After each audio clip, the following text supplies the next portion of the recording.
On June 14th, we woke up to a super sunny morning, so we decided to go ahead and check out Clingman's Dome in Smoky Mountain National Park. I was our event planner on this trip, so I had done a ton of research in order to figure out what to do, and this was one of our more outdoorsy adventures. In order to get there, we had to drive a bit. We had to go down Pigeon Forge, which, as you can see, there's a bunch of activities there to do. And then we had to go through the national park and drive to the edge of it, so it took a second to get there. While we were driving, though, we came across mountains that still had fire damage from the 2016 wildfire that took out over 17,000 acres. And as you can see, some of the trees still haven't gotten all their leaves back. So despite this being almost 3 years after, things hadn't fully recovered. However, this was in 2019, so maybe now a year later, the forests are a little bit further in the restoration process. The Clingman's Dome is really popular, but since it's on the edge of the cliff, parking is a major issue. The kids climbed up on this rock formation and had some fun. The rest of us stood on the corner of the mountain freezing cold while we waited for our family to find parking spots. Found this photo from like 1950s era of the parking situation, and as of 2019, it hasn't changed that much.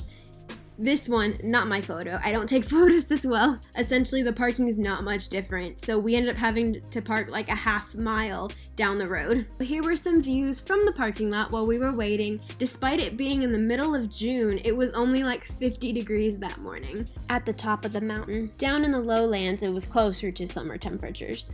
Once we finally met up, we started the hike, and so it's only a half mile, but you gain 332 feet.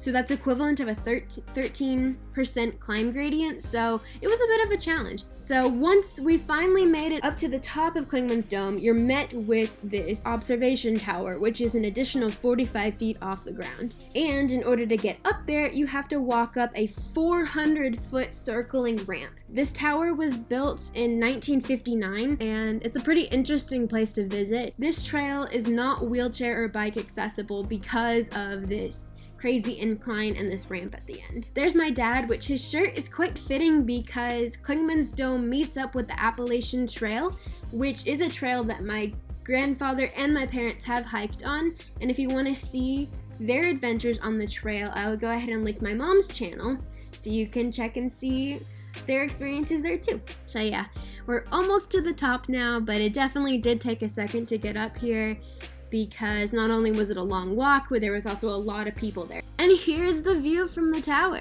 So yeah, we actually got rare views this day because weather isn't always great, and that due to air pollution, it can limit your views to only 20 miles. We got close to about a 100-mile view because it was a super clear, super sunny, great day to visit. But yeah, and here is our hike back to the parking lot. So it took us a second to climb back down, even though it was only a half mile, but you know, we made it.